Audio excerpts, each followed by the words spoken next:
طبعا يا شباب، هاوس اوف دراجون مهما كان هو مسلسل كبير قوي وضخم تقريبا في نفس امكانيات الانتاج بتاعه جيم اوف ثرونز، ده مسلسل بيواجه تحديات معقده جدا. تقدر تشوف ببساطه ليه صعب نطلع بمنتج مثالي بدون اي اخطاء. وبالمناسبه انا في الفيلد ده بتاع الفيلم ميكنج، بس مش افلام ومسلسلات بقى، اعلانات. فنوعا ما عارف ان مسلسل زي ده ملحمي جدا وفي توقعات سينمائيه عاليه قوي عند الجمهور. التعامل معاها انتاجيا وكتابيا واخراجيا كارثه. اولا النص الاصلي فاير اند بلاد ده كتاب تحسه مرجع تاريخي تقريبا. انك تجسد حاجه زي فاير اند بلاد في مسلسل كل موسم 8 حلقات كل حلقه ساعه، ده بيجبر الكتاب انهم يلخصوا شويه، يكثفوا الاحداث شويه، يقللوا من الشخصيات، يقللوا من التنانين. فمهما عملوا في وجهات نظر هتشوف ان التعديل ظلم شخصيه معينه، او ليه ما جابوش الحدث الفلاني، او ليه اختصروا المعركه الفلانيه وكروتوها بسرعه كده. الحاجه الثانيه السي جي اي بتاع التنانين والمعارك صعب جدا وبياخد وقت رهيب، والميزانيه مش ضخمه للدرجه دي، فده ساعات بيجي على حساب عدد الحلقات او المشاهد العاديه اللي فيها حوارات بين الشخصيات. وكمان حاجه ثالثه، قصه زي دي فيها عدد مهول من الاطراف والصراعات والشخصيات والمدن والخريطه ومدري ايش، انك تدي لكل شخصيه حقها محتاج مواسم اطول بكتير، وده بالنسبه للممثلين او صناع العمل مرهق جدا. فانا من وجهه نظري المشاهد الذكي هو اللي يفصل نفسه شويه عن دور الناقد المقيم اللي قاعد ماسك ورقه وقلم وقاعد يتصيد الاخطاء، ويبدا يشوف المسلسل بنيه انه هيستمتع بيه، هيقدر المجهود اللي عملوه ورا الكاميرا. انا بصراحه استمتعت بشكل مش طبيعي بالموسم الثالث من مسلسل هاوس اوف دراجون. معركه باتل اوف ذا جالت كانت مرعبه، المواجهه البحريه اللي حصلت بين اسطول الفيلاريون وقوات الترياركي الجدع ده اللي اسمه لوهار كان فشيخ. عجبني قوي التحول النفسي اللي حصل في شخصيه الان، واللقطه بتاعت لورد كورلس وهو بيقع في البحر بس طبعا بينقذوه. وفي وسط كل ده 2 تنانين عمالين يولعوا في الخلق، جيس والتنين بتاعه بيودعونا للابد، ورينا والتنين البري بتاعها شيب ستيلر اللي مش عارفه تعمل معاه ايه، ده هي اللي بتبوظ الدنيا كلها اساسا. الحلقه الثانيه برضه عجبني فيها قوي لحظه سقوط كينجز لاندنج، الجرين بيسقط تماما، البلاك بقياده رينيرا وديمون بيستولوا على الحكم. عجبتني قوي الحته بتاعت ان لازم يكون في كبش فدا عشان رينيرا ترستق نفسها في الحكم، والناس تبدا تشوفها ملكه فعلا، تقتل ايجون الملك او تقتل ايموند على اعتبار ان اخذ الحكم من اخوه. ما لقتش ولا واحد منهم فقتلت هاي تاور. الحلقه الثالثه بقى هي بالنسبه لي الافضل على الاطلاق في ال3 مواسم كلهم. احنا هنا بننتقل من فكره صراع على الكرسي، احنا استولينا على الكرسي خلاص اساسا، لكن دلوقتي الموضوع تحول لكابوس اداري سياسي. رينيرا بتوصل للسلطه، السحر بيختفي، الواقعيه البشعه بتبدا، شعب جعان، خزنه فاضيه، محدش عنده ولاء للحاكم الجديد. انت بتبدا تشوف الموضوع من منظور رينيرا، من منظور الحاكم، بتبدا تتعاطف معاها لانها محاصره تماما من جميع الجهات بالقرارات المستحيله. مفيش فلوس، مفيش اكل، مفيش لحمه، مفيش صوف من الخرفان نعمل بيه قماش، مفيش اكل ناكله للبهايم عشان تجيب لنا هي اكل ناكله للشعب، مفيش شمع الفيران كلته هنقعد في الضلمه. رينيرا بتجد نفسها محاطه بالفيران من كل حته، لان الجدع اللي اسمه ايجون خلص على كل صائدي الفيران في كينجز لاندنج عشان واحد منهم قتل ابنه. منتهى الغباء اللي في الدنيا. انا تعاطفت مع رينيرا جدا وبقيت ببص من منظورها الشخصي لدرجه ان انا اصلا بدات افكر بدلها انا ممكن اعمل ايه. طب افرض ضرايب على الشعب،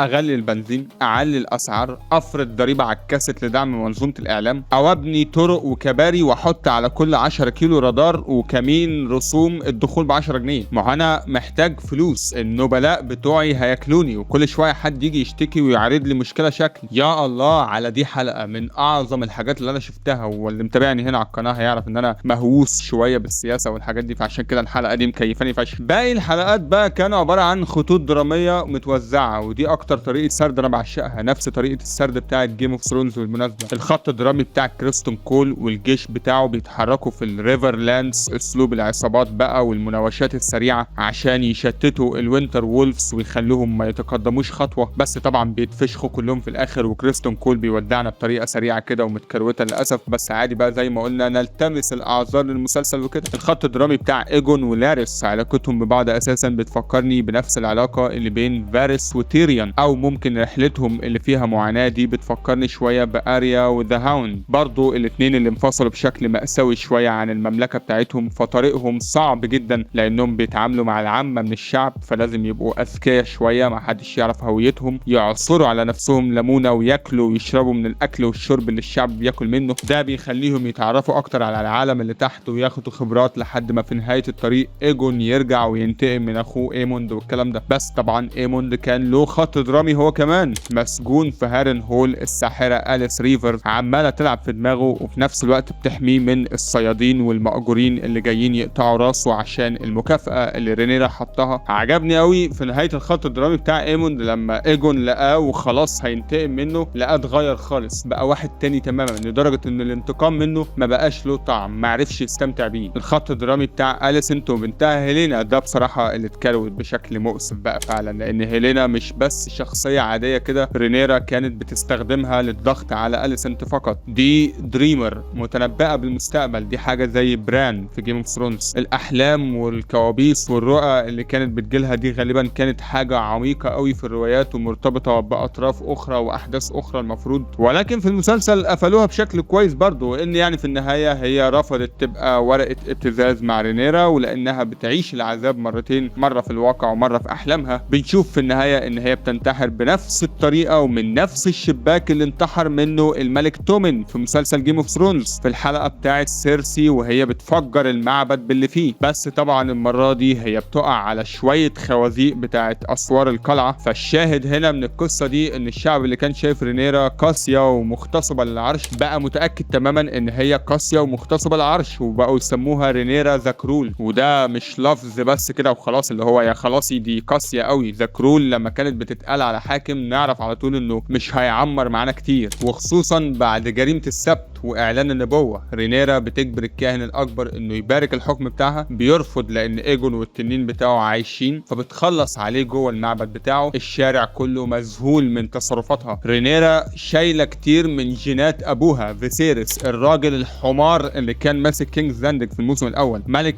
غبي سياسيا اعمى تماما عايش في عالم لوحده منفصل عن الواقع. التصرفات اللي عملتها رينيرا لما مسكت الحكم في الموسم الثالث كانت غبيه زيه برضه. اولا العشاء اللي هي عملته لما جابت النبلاء وحطت قدامهم الفئران عشان تقول لهم ده الاكل اللي الشعب بياكله فهاكلكم منه برضه، وبعتت ناس تفتش بيوتهم عشان يقلبوا الفلوس والذهب اللي عندهم. دي حركه غبيه فشخ ومفيش في الدنيا حاجه اسمها كده. الحاكم اللي بيعمل حركه زي دي بيتبقلش من اول يوم، وغالبا بيتبقلش بثوره شعبيه ونهايته على الخازوق هو وعيلته كلها، واسمه يتحط في ازبل حته في مزبله التاريخ. رينيرا اثبتت ان هي تعرف تطالب بالعرش وتستغل التنانين عشان توصل له، لكن هي اضعف واغبى بكتير من انها تحافظ عليه او تدير دولة. واحنا شفنا الايرون ثرون بيعمل ايه مع النوعية دي من الحكام.